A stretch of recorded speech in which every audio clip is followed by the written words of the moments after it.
Over the past week, the situation in the Middle East has escalated as this bombing of the preventive security offices on June 14th is only one of the many incidents that has happened since Hamas has taken over the governments in Gaza. Hamas, the Islamic resistance movement, thought by some to be a terrorist organization, was brought to power when it defeated Fatah in the Palestinian parliamentary elections. Hamas seeks Israel's destruction and has an ultimate goal of establishing an Islamic state in what it considers to be Palestine.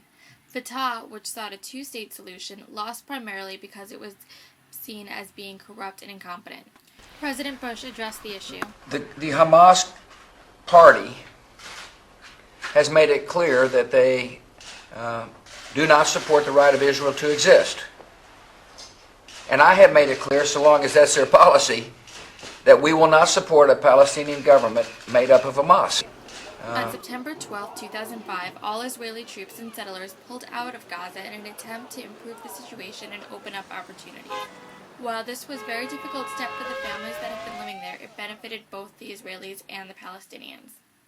We look to the West Bank for ending the occupation there also, and for building the Palestinian state.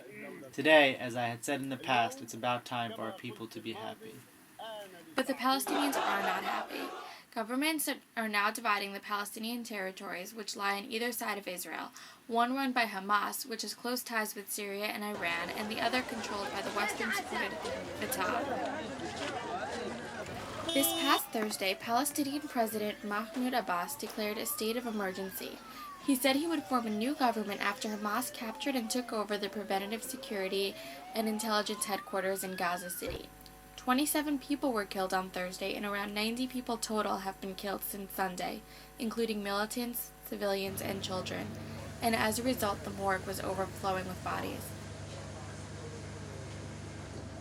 Hamas had also arrested 10 of the most senior leaders of Fatah, who have since been released, and Fatah has arrested many members of Hamas in the West Bank.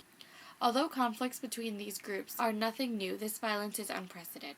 However, it did not stop thousands of Hamas supporters from celebrating in the streets shortly after prayers on Friday. One of the biggest problems resulting from the violence is the difficulty in getting food and foreign aid, and many Gazans fear they will fall even deeper into poverty. A representative from the UN spoke about the situation.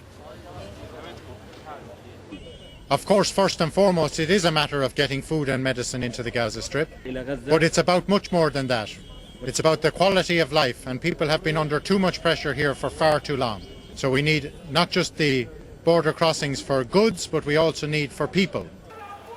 At this point, Hamas remains in control of Gaza, but hopefully foreign aid and international support will help to improve the situation. The White House's Tony Snow sums it up best. The most important thing right now is, number one, Hamas has to stop terrorizing the Palestinian people. And number two, we want to get back to the situation where the Palestinians can get something that they've been robbed of too many times, which is peace in their streets, democracy in their government, and the ability to move toward what everybody in the region ought to hope for, which is two nations, sovereign, living peacefully and side by side.